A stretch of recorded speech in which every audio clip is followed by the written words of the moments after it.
When there is a tragic murder, one of the goals in the investigation that you want to get to, that you fight towards, sometimes against amazing odds, is getting someone to confess to the murder. But does a confession really mean that they actually did it, considering the pressure that sometimes is brought to bear, sometimes on incredibly young people? Well, we've got a great, fascinating case of this. And we're joined now by Donald McInnis, a defense attorney and author of She's So Cold, Murder, Accusations, and the System That Devastated a Family.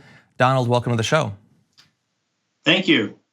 It's great to have you here. This is a fascinating case. So tell us a little bit about the murder of Stephanie Crowe. Oh, it occurred late at night. The family was all in bed.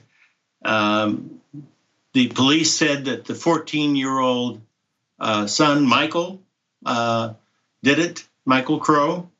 But there was other evidence that indicated that it was done by a vagrant who had mental issues. Mm-hmm. And she was brutally stabbed numerous times. It was a terrible scene. Yeah, an absolute tragedy. And then there were several sort of layers of belief of who had actually done it. And so we had some confessions, some quasi-confessions. Can you tell us a little bit about those? Well, once they came to the conclusion that the home had not been broken into, which is a false assumption, they turned to Michael. First, actually, they turned to the father, Stephen. But Stephen was in such great grief over the loss of his daughter, they ruled him out. It shows you how subjective they were being. Mm-hmm. So they turned to Michael, who seemed to not be grieving as much as he should. And what followed was about 12 hours of interrogation over 2 days. Wow. In which they basically told him that there was a good Michael and there was a bad Michael. And the bad Michael killed his sister.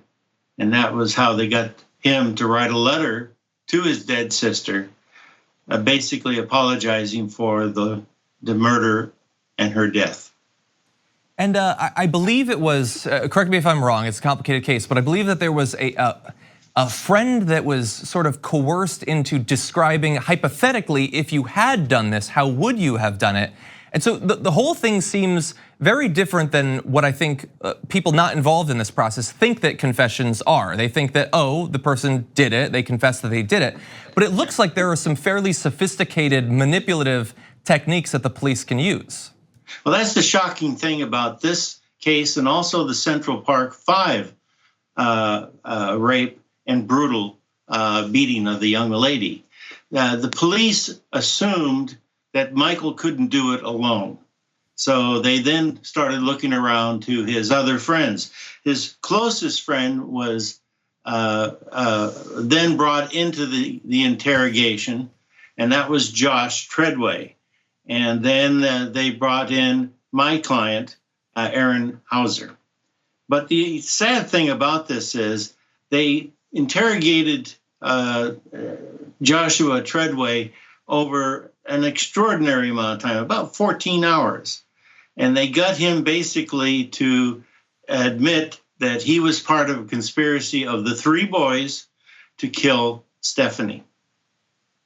Donald, Brooke here, I have a question because I think we see in a lot of these cases that have been highly publicized involving children and potentially false confessions. You just brought up the Exonerated 5 in Making a Murderer, that series. And here, how big of a problem is it that children are able to be interrogated without an attorney as long as their parent waives that right? Oh, it's a shocking situation. If you take all of the people that are estimated to be in jail that gave a false confession, admitting that they killed the person or did the act, it is 63% of those people are juveniles. And they are there simply because of the false confession. The numbers are just staggering. Do we know of any efforts either within police departments or perhaps from politicians to try to regulate the way that these interrogations are done, to force an attorney to be there, to limit the duration, or some of the techniques that you talk about in the book to not use these techniques that have been shown to be particularly effective at manipulating young people? Well, actually, there is in Myrtle Beach Police Department has issued a manual on how to deal with juveniles. And in that manual, they try to explain to the police officers that these kids are subject to great manipulation. As a process, the police are trying to solve the problem. And the problem really is that there is a read technique of interrogation that is used by almost every police department in the United States. And this read technique of interrogation has a process towards a 9-step process that police follow in order to get a confession. And I'm curious now, but probably, unfortunately, it'll probably have to be our last question. Because of the sort of complicated back and forth legally in terms of this particular case, what's the current status? Was there ever anything conclusive found? Where are we now? Well, what happened was that the vagrant, the mentally ill vagrant, was then tried, convicted, but the appellate court overturned his conviction because one witness was not allowed to come in and testify. During the second trial, that person, the vagrant, was acquitted.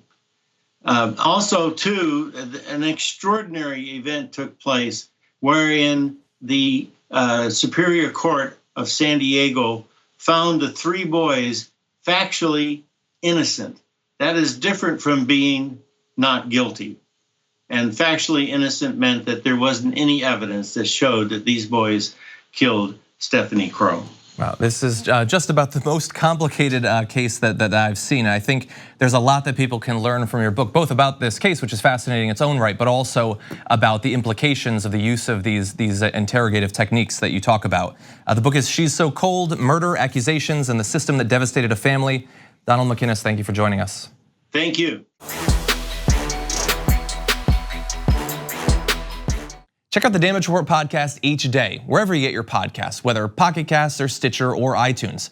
You can join me as I give you the news and stories you want, with a range of co-hosts and interview guests jumping in on the fun each day. Again, that's the Damage Report, wherever you get your podcasts. And if you get them at iTunes, don't forget to rate and review. Sometimes I'll read them live on the show.